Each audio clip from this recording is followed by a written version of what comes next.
C'est l'heure du second débat de ce Sens Public avec cette question: quel est le bilan économique de la première année de Donald Trump au pouvoir? Hier à Davos, il vantait son action, mais derrière l'autosatisfaction, il y a aussi la réalité des statistiques. La croissance est forte, l'inflation en revanche, le chômage reste préoccupant. Les électeurs de Trump pourraient-ils le sanctionner? Avant d'en débattre, constat en chiffres et en images avec Clément Guillonneau. Une fois de plus, hier à Davos, Donald Trump a vanté les mérites de son bilan économique un an après son retour à la Maison-Blanche. Après 12 mois passés à la Maison-Blanche, notre économie est en plein essor. La croissance explose, la productivité augmente, les investissements montent en flèche, les revenus augmentent. L'inflation a été vaincue. Les États-Unis connaissent actuellement le redressement économique le plus rapide et le plus spectaculaire de leur histoire. Un discours habituel rempli d'autosatisfaction. Mais si les États-Unis ont bien connu une croissance exceptionnelle à 4,3% lors du dernier trimestre 2025, déjouant les pronostics des experts, pour les Américains, le coût de la vie ne cesse d'augmenter, comme l'explique cette économiste qui se montre prudente pour les mois à venir. L'inflation s'est stabilisée, mais pas les prix. Et donc, ça veut dire que le pouvoir d'achat des Américains a continué à se dégrader. Peut-être que la totalité des hausses de prix liées à l'imposition des droits de douane va se refléter plutôt sur l'année 2026. S'il est donc un peu tôt pour mesurer le véritable impact sur l'économie américaine de la hausse des droits de douane, mesure phare de Donald Trump, pour ce qui est de l'emploi, plusieurs secteurs sont toujours en difficulté. En novembre dernier, le taux de chômage s'élevait à 4,6%, au plus haut depuis 4 ans, bien loin donc d'une véritable rupture avec la présidence de Joe Biden. L'emploi manufacturier aux États-Unis continue à baisser et on est exactement sur la même trajectoire, c'est-à-dire qu'à aucun moment le message de campagne qui consistait à dire qu'il allait redresser l'économie et faire revenir des emplois dans le secteur manufacturier ne se produit aux États-Unis en ce moment. Seuls 584 000 emplois ont été créés aux États-Unis en 2025, contre 2 millions lors de la dernière année de mandat de Joe Biden. Les Américains ne semblent pas très convaincus par l'âge d'or économique que décrit Donald Trump. L'indice de confiance des consommateurs, calculé par l'Université du Michigan, a baissé de 28,5% en un an. Et c'est l'heure d'un premier bilan économique de Donald Trump au pouvoir avec Sylvie Matelli. Bonsoir, bienvenue, vous êtes économiste, directrice de l'Institut Jacques Delors et vous publiez L'économie tout simplement, c'est aux éditions Erol. Alexis Pichard, bonsoir et bienvenue. Vous êtes chercheur en civilisation américaine à l'Université Paris-Nanterre. Votre livre Trump et les médias, l'illusion d'une guerre, avec un point d'interrogation, c'est aux éditions Valeurs ajoutées. Clémence Lemestre, bonsoir. Bonsoir. Bienvenue à vous aussi, directrice adjointe de la rédaction des Échos. Et Jonathan Boucher-Petersen, évidemment, est resté à mes côtés, éditorialiste politique à Libération, éditorialiste pour Sens Public. Donald Trump, il a été élu notamment en promettant de mettre fin à l'inflation. La hausse des prix, si on regarde sur 12 mois, elle est de 2,7% en décembre. Est-ce que ça veut dire tout simplement, Sylvie Matelli, que le coût de la vie reste élevé aux États-Unis ? Alors, c'est à décrypter avec un peu plus de précision, parce que l'objectif d'inflation, que ce soit de la Réserve fédérale ou de la Banque centrale européenne, c'est ce niveau d'inflation nécessaire pour alimenter l'économie, c'est 2%. C'est 2%. C'est parce qu'il faut toujours un petit peu d'inflation pour que vous produisiez, vous émettiez toujours un peu plus de monnaie. Ça permet les gens épargnent et donc ça permet d'avoir toujours un système économique qui tourne normalement. Donc 2,7, on est un peu au-dessus, mais c'est pas gravissime. C'est pas énorme. Le seul truc, c'est que quand on creuse un tout petit peu plus, on s'aperçoit qu'il y a des produits qui ont beaucoup plus augmenté. Et parmi ces produits qui ont beaucoup plus augmenté, je m'amusais à regarder ça avant de venir, vous avez la viande qui a pris 15%. Or, on sait que les Américains, c'est peut-être très cliché ce que je vais dire, mais ils adorent les burgers. Et dans les burgers, sauf erreur de ma part, et sauf pour les végétariens, il y a quand même un énorme steak. Donc 15%, ça fait mal, en une année. Autre chose qui a fortement augmenté, c'est les réparations de votre voiture. Les réparations automobiles, c'est plus 8%. Pareil, les Américains aiment bien les voitures. Là aussi, on est complètement dans le cliché, mais c'est une réalité. Même le prix des voitures neuves. Le prix des voitures neuves a augmenté. L'assurance des voitures, l'assurance habitation a beaucoup plus fortement augmenté que les 2,8%. Donc tout ça pour vous dire, je ne vais pas vous faire toute la liste. Oui, on ne va pas faire la liste, mais l'inflation ressentie, si j'ose dire. L'inflation ressentie. Sur des produits culturellement très forts. Et sur des produits sur lesquels le pouvoir d'achat est tout de suite impacté. Les médicaments ont fortement augmenté, les soins à l'hôpital, et de même, l'assurance santé a fortement augmenté. Donc vous avez tout un ensemble de sujets comme ça qui sont quand même très, très sensibles. Et alors, si je pousse la réflexion plus sociologique, ça veut dire que la base électorale, la base MAGA, Make America Great Again de Donald Trump, elle souffre plus de la situation économique que la majorité des Américains, Alexis Pichard? Alors effectivement, il y a une certaine proportion des MAGA qui sont dans une précarité, dans une pauvreté qui est systémique. Et donc ils sont directement frappés par certains textes de loi que l'administration Trump a fait passer, notamment la grande loi qu'il avait appelée The Big Beautiful Bill, qui est passée l'an dernier au Sénat et au Congrès, enfin à la Chambre des représentants de manière très limitée, c'est-à-dire qu'il y a même des élus républicains qui ont voté contre parce qu'ils savaient que ça allait à l'encontre de leur circonscription. Et donc cette loi a eu notamment pour objectif de réduire certains programmes qui viennent en aide aux plus nécessiteux, notamment le Medicare et le Medicaid, qui sont des programmes d'aide de santé, et aussi les banques alimentaires dont dépendent effectivement beaucoup d'États, et notamment des États républicains que Donald Trump a remporté dans une vaste majorité. Donc pour répondre à votre question, oui, les sphères MAGA sont touchées par ces décisions, mais il les accepte d'une certaine manière, parce que quand on regarde les sondages de Donald Trump, la sphère MAGA ne semble pas... majeur, exactement, il semble subir cela, mais sans se plaindre. On en reparlera de ça, parce qu'on se placera aussi dans la perspective des élections de mi-mandat qui ont lieu le 3 novembre prochain, c'est dans 10 mois. Sur les taxes douanières, la hausse des droits de douane, Clémence Lemestre, est-ce qu'on peut, ou est-ce que c'est trop tôt, je ne sais pas, évaluer l'effet de cette hausse? Est-ce que, alors c'est peut-être un peu simpliste ce que je dis, il y a hausse des droits de douane, donc hausse des prix sur le territoire américain? Alors ça a joué, alors sur les droits de douane, en plus là il a reculé hier, donc oui. Ce qui s'est passé, c'est qu'au début de son mandat, il a dit « je vais faire énormément de droits de douane », ce qui était une de ses promesses, pour faire rentrer de l'argent dans les caisses de l'État. C'est ce qu'il a commencé à faire, et puis il est bien revenu en arrière. Donc en fait, les droits de douane ne sont pas si forts que ça. Il a quand même fait rentrer dans les caisses de l'État 200 milliards de dollars, sauf que en fait, cet argent, il est payé par les ménages et les entreprises. Quand ils achètent des produits. Quand ils achètent des produits, c'est-à-dire que ce n'est pas les exportateurs, par exemple les exportateurs français, qui payent cette surtaxe, ce sont les Américains eux-mêmes. Et donc, en fait, on peut dire qu'il y a un transfert d'argent entre l'argent des Américains et le Trésor américain. C'est-à-dire qu'en fait, le Trésor, donc l'État américain, a pris l'argent aux Américains. Les études estiment que 96% des droits de douane sont payés par les Américains. Ça veut dire qu'ils ne se sont pas détournés de ces produits, ou pas forcément, ou pas massivement détournés de ces produits venant de l'étranger qui sont désormais un peu plus chers ou beaucoup Exactement, plus chers. Parce qu'en fait, l'idée c'était qu'on produise aux États-Unis. Mais ça ne s'est pas totalement passé comme ça. D'abord parce que pour construire une usine, ça prend du temps, tout simplement. Et puis en plus, ils ne se sont pas tous précipités aux États-Unis. Alors le coût de la vie, évidemment, les démocrates voient bien l'angle d'attaque. On va écouter le nouveau maire de New York, Zoran Mamdani, qui, à peine élu, mettait l'accent sur les denrées alimentaires. Le président a mené une campagne électorale au cours de laquelle il a promis de rendre les denrées alimentaires moins chères et de réduire le coût de la vie. Nous constatons aujourd'hui que ses actions et celles de son administration à Washington ont exactement l'effet inverse pour les New-Yorkais. Et je vais aller défendre cette cause auprès du président et de tous ceux qui veulent bien m'écouter. Et on est en duplex avec Olivier Piton, qui est avocat au barreau de Washington. Bonsoir, merci d'avoir accepté notre invitation. Bonjour. C'est vrai que vu d'ici, on parle presque tous les jours de Donald Trump, mais plus sous l'angle de sa politique internationale, de son bras de fer avec l'Europe. Comment il communique, qu'est-ce qu'il dit aux Américains, et notamment à sa base, sur sa politique économique, sur son bilan, un an de politique économique? Alors d'abord, je suis vraiment d'accord avec tout ce qui a été dit, en partie sur les chiffres qui ont été donnés. On a un discours qui est relativement en décalage avec les chiffres qui ont été annoncés. C'est-à-dire que Donald Trump, avant son départ à Davos, avait organisé une conférence de presse au cours de laquelle il avait pratiquement passé l'ensemble de cette intervention à vanter son bilan économique.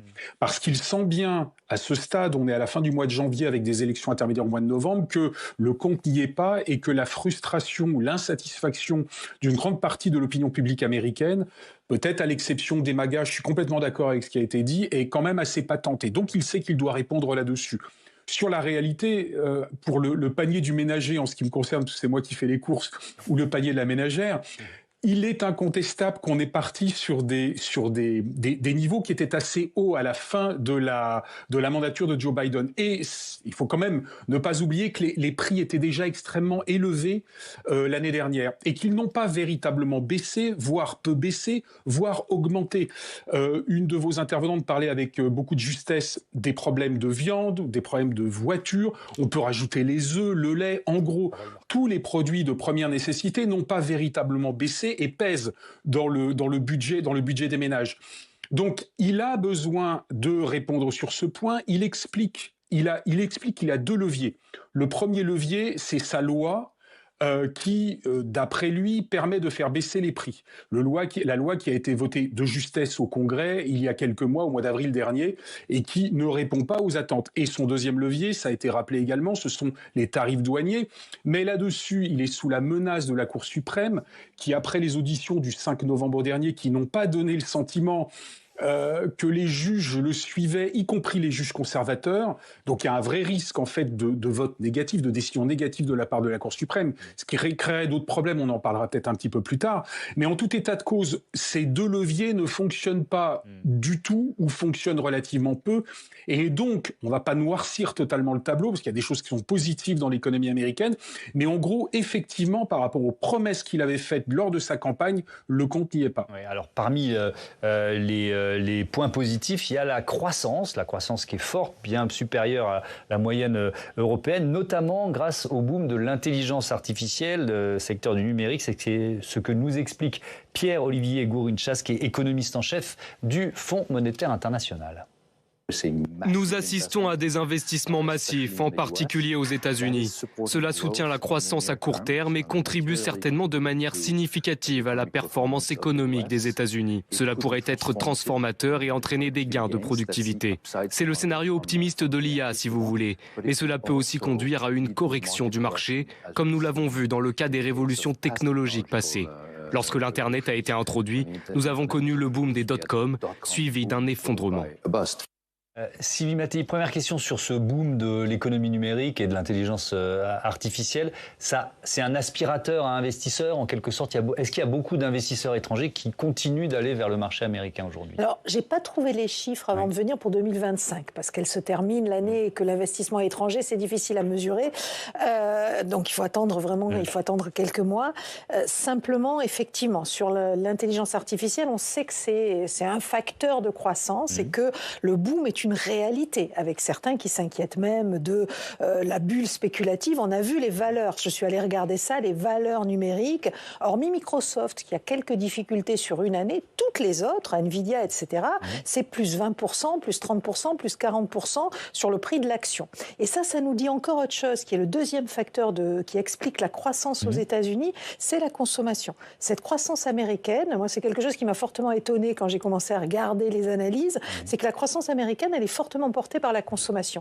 Et on se dit, mais s'il y a de l'inflation, comment les personnes peuvent continuer à consommer? En fait, c'est la consommation des plus riches. Aujourd'hui, les 10% les plus riches aux États-Unis génèrent 50% de la consommation. Ça veut dire que le boom à Wall Street, le boom du Nasdaq ou le boom du Dow Jones, je crois que le Dow Jones, c'est plus 40% en une année, eh bien, ça a permis Donc Nasdaq, on rappelle, c'est les valeurs plutôt technologiques. Le Dow Jones, c'est les plus fortes valeurs de l'économie. Avec des salaires qui ont un petit peu augmenté, parce qu'il y a des pressions sur les salaires quand vous avez de l'inflation, quand vous payez plus cher votre panier de courses, si vous avez moyen d'obtenir une augmentation de salaire, vous allez la réclamer, parce que vous ne voulez pas perdre en pouvoir d'achat. Donc vous avez une partie de la population aux États-Unis, et ça pourrait aussi fâcher très fort les MAGA ou les classes populaires qui ont voté pour Donald Trump, qui ont vu leurs revenus fortement augmenter, bien plus rapidement, vous voyez, 40% par rapport aux 2,8% d'inflation, c'est quand même pas mal.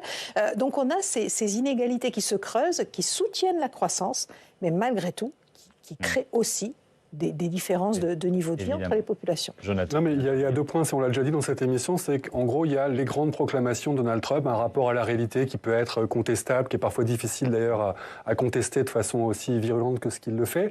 Et puis il y a la vie réelle des gens. Et là, on est sur les sujets de vie quotidienne, on est sur des choses qui sont en fait difficilement contestables parce que c'est le ressenti de mon porte-monnaie. Donc ça, c'est une difficulté qui est bien plus importante que de dire 8, 9, 10 guerres. Tout ça, ça flotte un peu dans l'atmosphère. On est vraiment dans une autre réalité.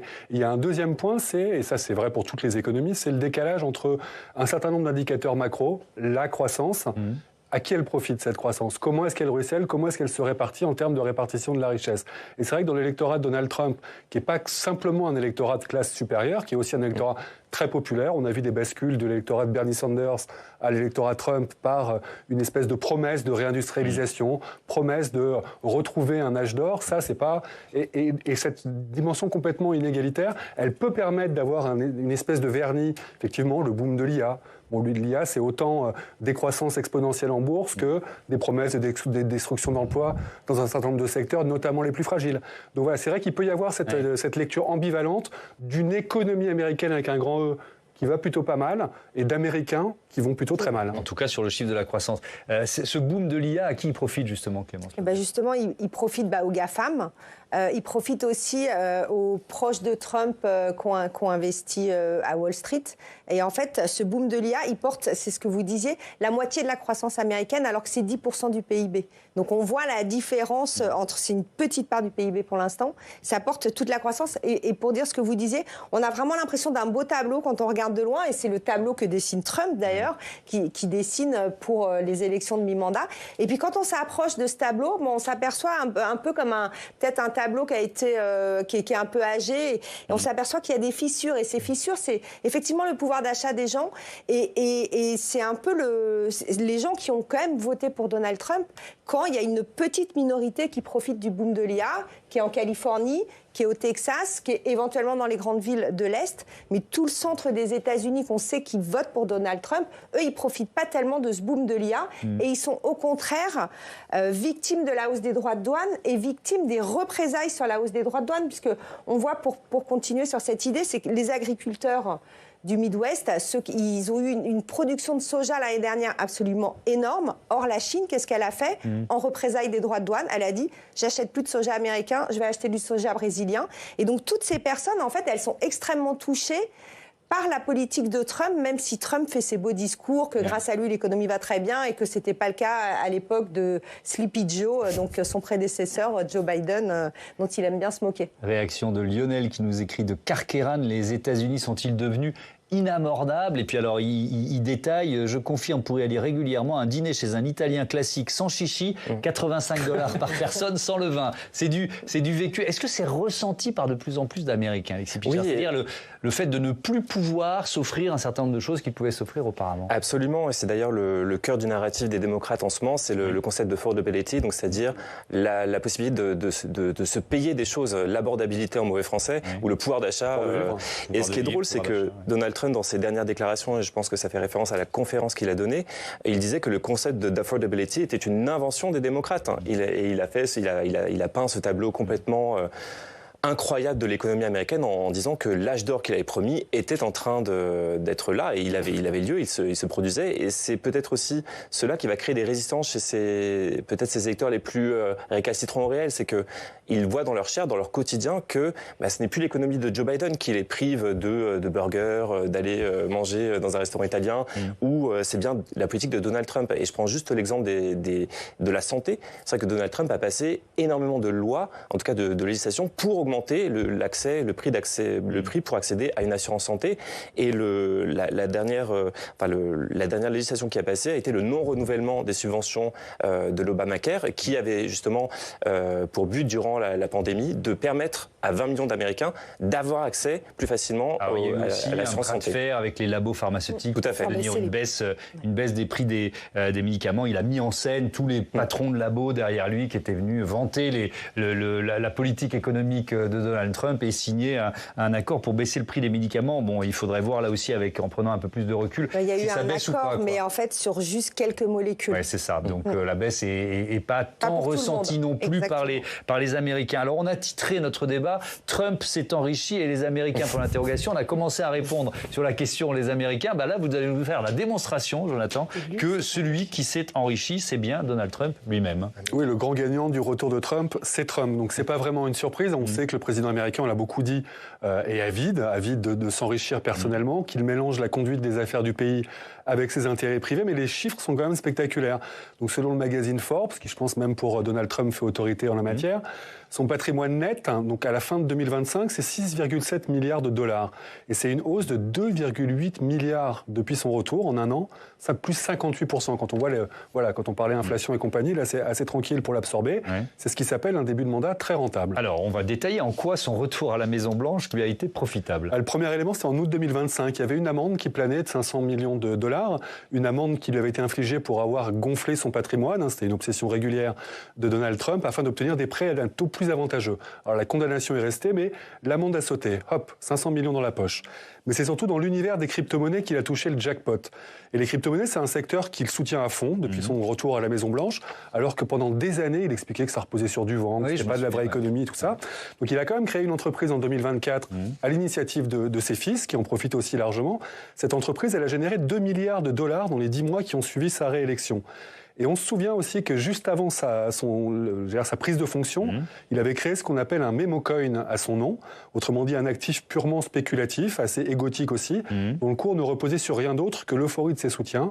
Cette petite coquetterie, ça lui a rapporté 710 millions d'euros. Mais alors Trump, c'est d'abord l'immobilier, donc c'est dans la pierre qu'il a fait fortune, on le rappelle. Oui, l'immobilier, c'est la source de sa fortune et de la fortune familiale, parce que loin d'être le génie self-made man qu'il raconte, c'est comme quelqu'un qui est parti dans la vie avec 400 millions de dollars de patrimoine. C'est vrai que ça aide pour se lancer.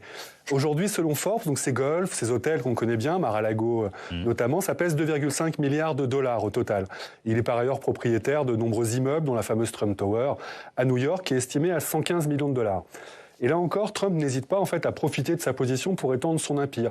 Il a par exemple une activité de licence, donc à partir du nom Trump, qui était quasiment à l'arrêt et qui a bondi de 400 millions de dollars grâce à l'empressement. Alors c'est pas que sa faute, c'est aussi les gens qui viennent le courtiser.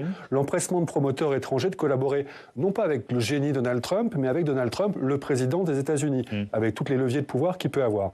Et comment ne pas voir dans son fantasme de Riviera à Gaza un gigantesque Monopoly dont il espère tirer tous les bénéfices pour lui, mais aussi pour ses proches. Alors justement, on va conclure là-dessus. C'est tout le clan Trump qui profite finalement de cette situation. Oui, donc on n'a pas le temps de tout détailler, mais le clan est en premier lieu de la famille quand même. Ça, il y a toujours cette dimension un peu mafieuse de moi et les miens, et à commencer par les miens.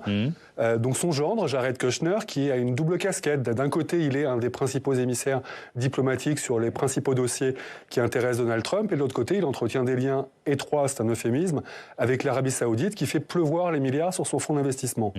On sait aussi, on l'a beaucoup suivi, combien Elon Musk, alors avec des relations de mal alpha à mal alpha, parfois un peu compliquées, mais voilà, qui était déjà l'homme le plus riche du monde, profite largement du business XXL que lui accorde l'administration Trump, notamment dans le domaine du spatial.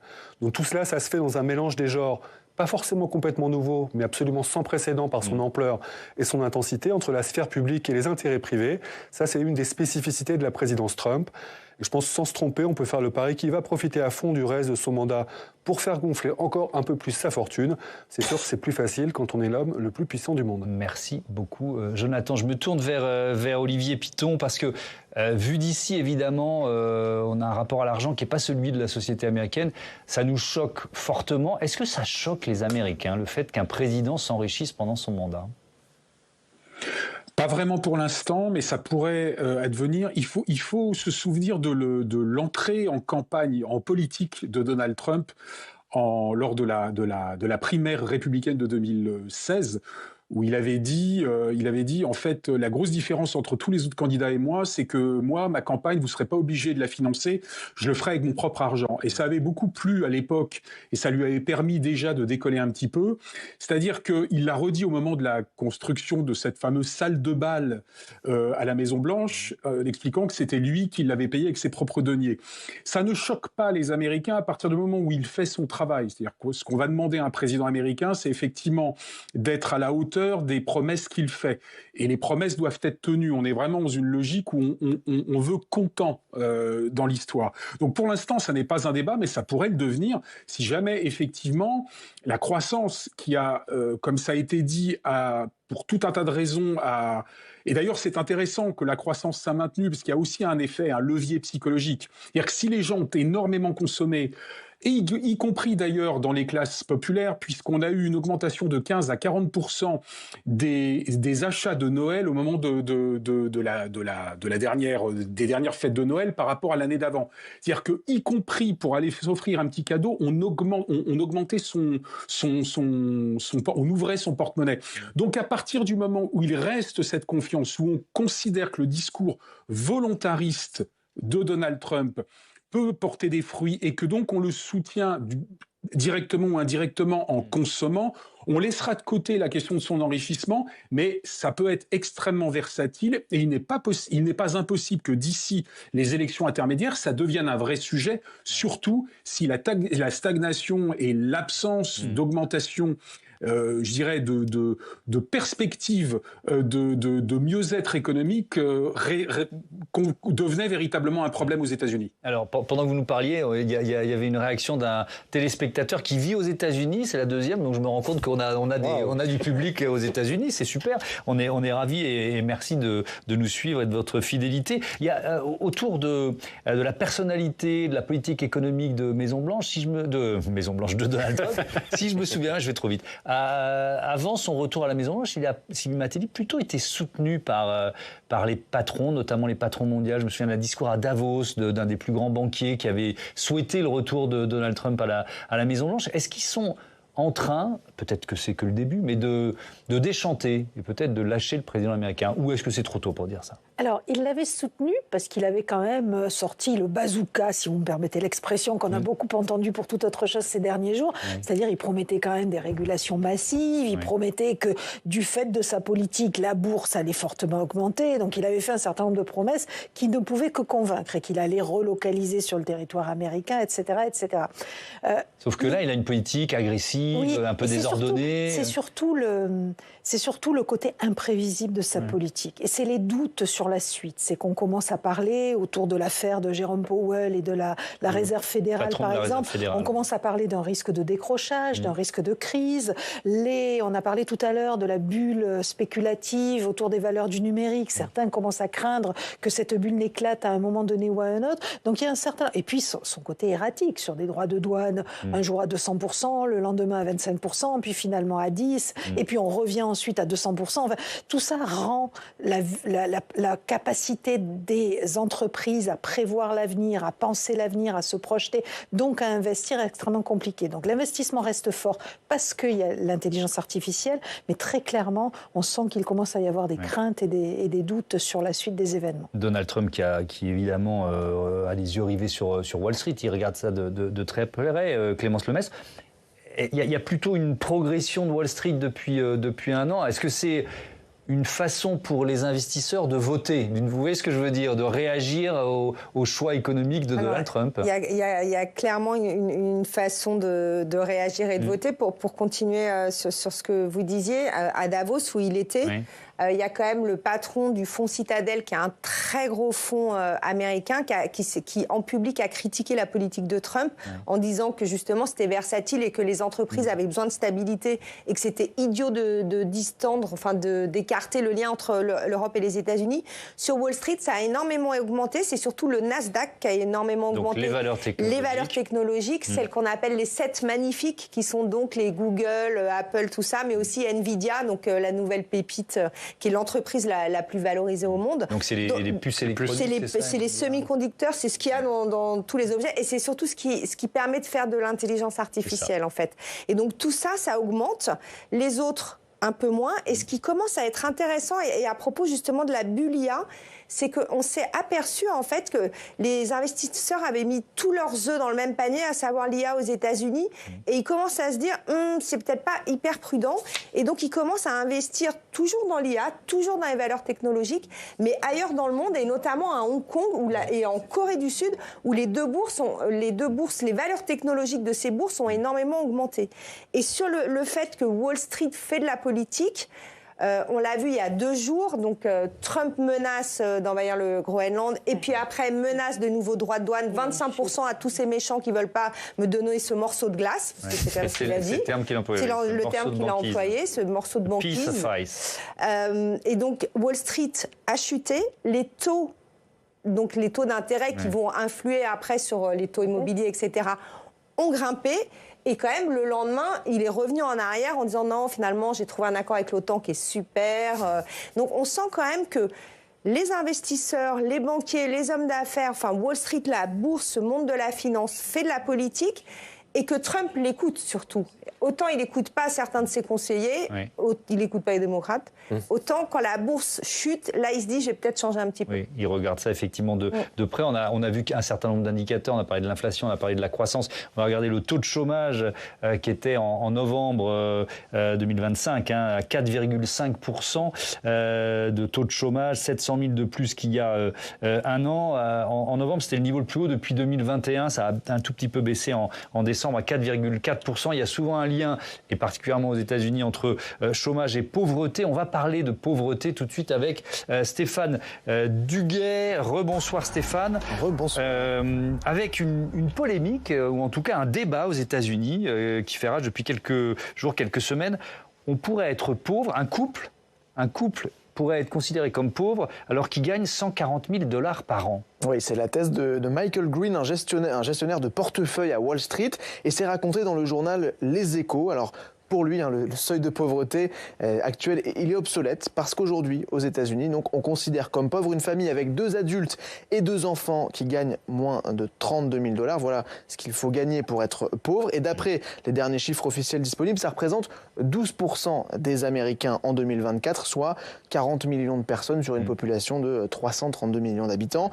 Ces chiffres, ils sont assez stables par rapport à 2023 où on comptait 12,5% de personnes qui vivaient sous le seuil de pauvreté. Alors, quel est le profil de ces Américains les plus pauvres ? Alors, aux États-Unis, l'administration fait des statistiques ethniques, donc des données existent concernant les Blancs, les Afro-Américains ou encore les personnes originaires de l'Amérique du Sud. Pour les Afro-Américains recensés par l'administration américaine, eh bien, 20% vivent sous le seuil de pauvreté. Les Sud-Américains sont 16% à vivre sous ce seuil de pauvreté. À titre de comparaison, seulement 9,5% des Blancs aux États-Unis vivent sous ce même seuil de pauvreté d'après les chiffres officiels. Et donc cette critique, cette polémique autour d'un seuil de pauvreté fixé à 32 000 $ annuels, ça revient à dire que en fait, le nombre de pauvres, il est sous-estimé aux États-Unis. Tout à fait. Les 140 000 $ évoqués par Michael Green, ça correspond selon lui à un seuil de pauvreté réel. Voilà comment il l'appelle, c'est-à-dire un montant qui prend en compte les dépenses de logement, les soins de santé, la garde d'enfants ou encore les transports. Dans son calcul, dans le détail, il ajoute entre autres les frais pour l'assurance santé pour 4 personnes, ça fait 10 000 $. Le coût de 2 voitures pour aller travailler, c'est 15 000 $. 15 000 $ aussi pour l'alimentation et il ajoute 22 000 $ de frais divers. Une manière pour lui d'expliquer aussi la chute de la fécondité aux États-Unis parce que la vie coûte trop cher. Son approche, elle a pu être critiquée, mais elle a le mérite au moins de poser la question. Alors que depuis son retour à la Maison-Blanche, Donald Trump a durci l'accès à certaines aides sociales, comme le programme d'aide alimentaire ou encore le programme de santé à Medicaid, ce qui fragilise encore les plus pauvres. Merci beaucoup Stéphane. Alors, c'est vrai que quand j'ai lu, merci aux Échos, ce débat, on ne peut pas être pauvre à 140 000 $. Alexis Pichard, est-ce qu'il y a une part de réalité quand même ? Et quelle part de réalité derrière cette thèse ? C'est-à-dire, c'est ce qu'on disait tout à l'heure, une vie qui coûte de plus en plus cher, peut-être notamment dans les grandes villes ? Il y a effectivement des dépenses contraintes qui sont de plus en plus élevées. Je pense notamment au logement. Les loyers sont exorbitants, notamment dans les grandes villes. Les frais de scolarité. Oui. Les frais de santé, et malgré tout, j'y reviens, mais 114% de plus pour le prix des assurances santé, ça devient quasiment impossible pour 20 à 30 millions d'Américains de se soigner sans sortir des milliers d'euros, ou des milliers de dollars pour le coup, pour se faire soigner pour quelque chose de bénin. C'est pour aller chez le médecin, c'est 150 $. Et le nombre d'exemples qu'on a vu dans des reportages de gens qui sont frappés par le cancer et qui doivent vendre leur maison, on est quand même dans ce genre d'équation. Bien sûr. C'est des choses qu'on a du mal à imaginer derrière le rêve américain. Bien sûr, la pandémie de Covid, il y a beaucoup de personnes qui sont restées chez elles mourir parce qu'elles n'avaient pas l'argent pour aller à l'hôpital. Ça coûtait une fortune. Donc oui, il y a beaucoup plus de dépenses contraintes et qui sont à des prix exorbitants. Il y a une part d'élucubration dans cette thèse ou elle vous semble solide, Clémence Lemestre ? Alors, après, c'est ce qu'il dit, en fait, c'est pas forcément le taux de pauvreté où on n'arrive pas à se nourrir. Oui. C'est un peu ce qu'on disait au début. C'est de quoi a-t-on besoin pour vivre correctement et non pas à la fin de chaque mois se dire ah ben je mange plus que des pâtes. Alors peut-être qu'aux États-Unis c'est pas des pâtes mais du maïs parce que j'ai pas de quoi de me payer un bon hamburger dont le prix du bœuf a énormément augmenté. Et je pense que le débat il est là. Ça fait peut-être un peu penser au débat qu'il y avait eu sur la classe moyenne avec François Hollande. Je sais pas si vous vous souvenez. C'est en fait de quoi on a besoin pour vivre correctement et puis pour vivre bien. Vous avez parlé du rêve américain. C'est de quoi a-t-on besoin pour être dans le rêve américain un petit peu. Et donc oui, c'est un peu fou de dire ça. On a besoin, en France, on dirait, on a besoin de quoi? De 140 000 euros pour ne pas être pauvre. Oui. Ça paraît un peu je pense hallucinant. Que tous nos téléspectateurs voilà, sont devenus fous sur le public. C'est vrai que quand on a l'université gratuite et la sécurité sociale, ça aide. Donc ça met en valeur ça rappelle les discussions budgétaires qu'on avait dans la première partie. Le modèle français, effectivement. Je voudrais revenir sur le... Parce que finalement, on fait tout notre débat à partir de chiffres, de données, de statistiques, et savoir comment Donald Trump perçoit ces statistiques. Je crois que c'est au mois d'août dernier, il décide de virer la commissaire aux chiffres du travail qui s'appelle Erika McEntarfer, j'espère ne pas me tromper. Elle venait quoi, Sylvie Mattei, de donner des mauvais chiffres du chômage en juillet, c'est ça? Tout à fait. Donc quand les chiffres sont mauvais, on licencie celui ou celle qui la donne? Est-ce que c'est la conception de Donald Trump de l'économie? A priori, ça semble être ça. C'est-à-dire le chiffre ne lui convient pas, c'est pas le chiffre qui est mauvais, c'est la personne qui a calculé et qui a sorti ce chiffre qui est pas bon et qui ne sait pas faire de ses calculs, et donc on la vire parce qu'on ne va pas garder quelqu'un d'incompétent. Alors ça vaut aussi pour le patron de la Fed, vous l'évoquiez tout à l'heure, il s'appelle Jérôme Powell, et c'était le 13 janvier dernier, c'est pas la première fois que Donald Trump en parlait, mais voilà en quels termes il parlait du patron de la Réserve fédérale américaine. Eh bien, il a dépassé le budget de plusieurs milliards de dollars. Donc soit il est incompétent, soit il est corrompu. Je ne sais pas ce qu'il est, mais il ne fait certainement pas du très bon travail. Alors, il fait référence à des travaux qui ont été faits au siège de la Réserve fédérale qui ont effectivement coûté un peu plus cher, enfin beaucoup plus cher que prévu. Derrière ça, il y a un enjeu qui est quand même majeur pour l'équilibre de l'économie américaine, Sylvie Mattei. Oui, tout à fait. On parlait au début de l'émission de l'augmentation du prix des logements ou du coût des loyers, etc. Et donc, effectivement, le taux d'intérêt aux États-Unis comme ailleurs, d'ailleurs, c'est pas propre aux États-Unis, le taux d'intérêt fixé par la Réserve fédérale, c'est d'abord le taux d'intérêt de refinancement de la dette publique américaine. Donc, c'est super important parce que si vous voulez avoir une dette publique américaine qui est soutenable, au fur et à mesure qu'elle augmente, il vaut mieux, bien évidemment, que les taux soient très, très bas. 37 000 milliards de dollars, 124 ou 7% du produit intérieur brut. Exactement. Bon. Donc, on connaît ça aussi.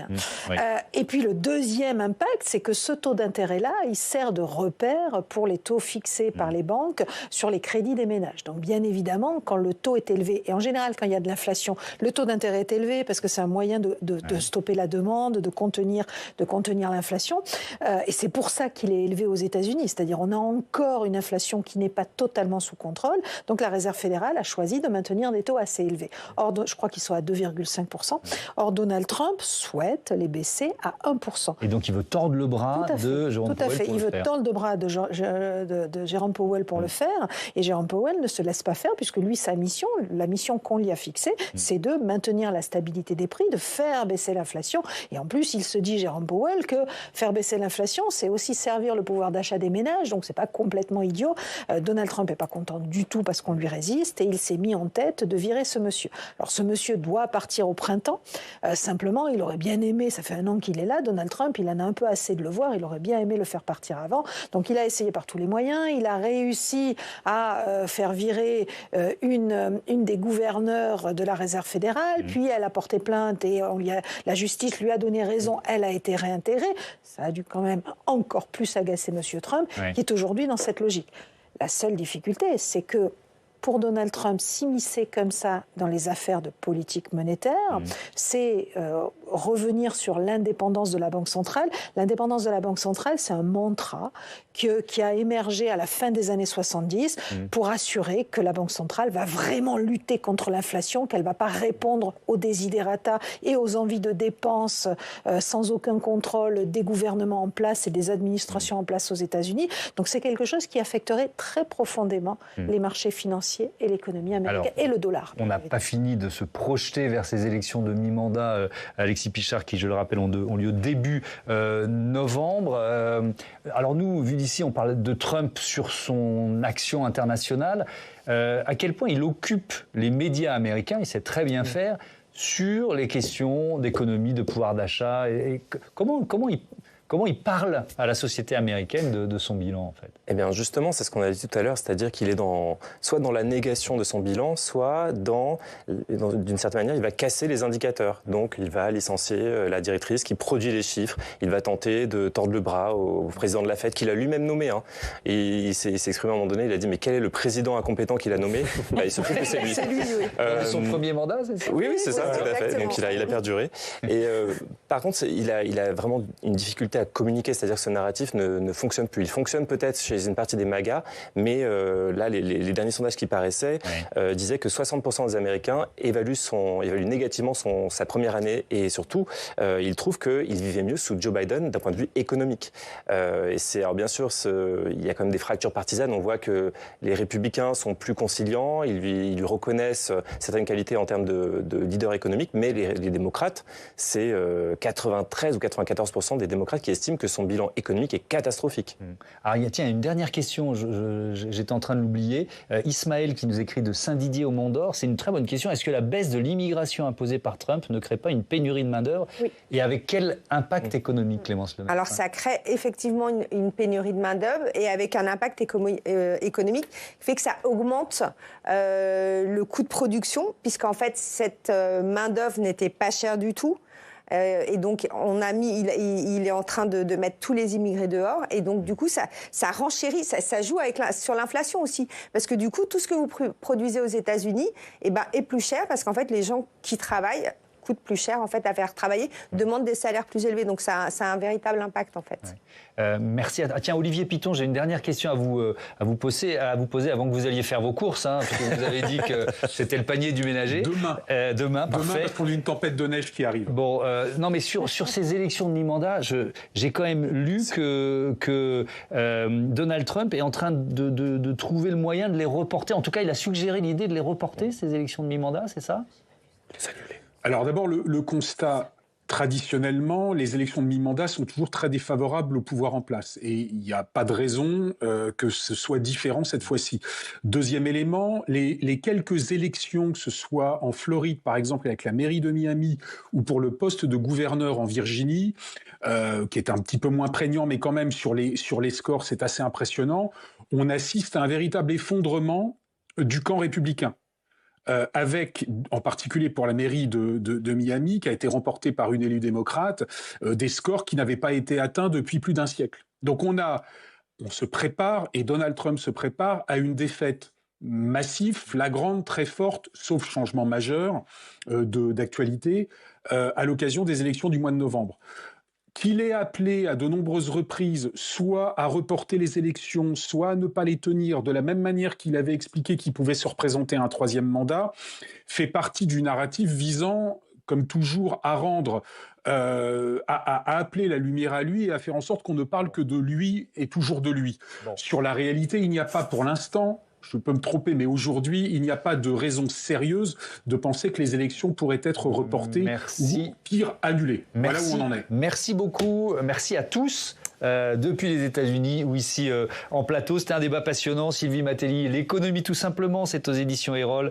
Et Alexis Pichard, Trump et les médias aux éditions Valeurs Ajoutées. Merci encore. Je vous dis à lundi pour un nouveau Sens Public. D'ici là, nos débats sur publicsénat.fr. Vous pouvez nous réécouter, nous découvrir en podcast. Et notez que Dominique Régnier, professeur à Sciences Po, directeur général de la Fondapol, sera l'invité de la matinale demain.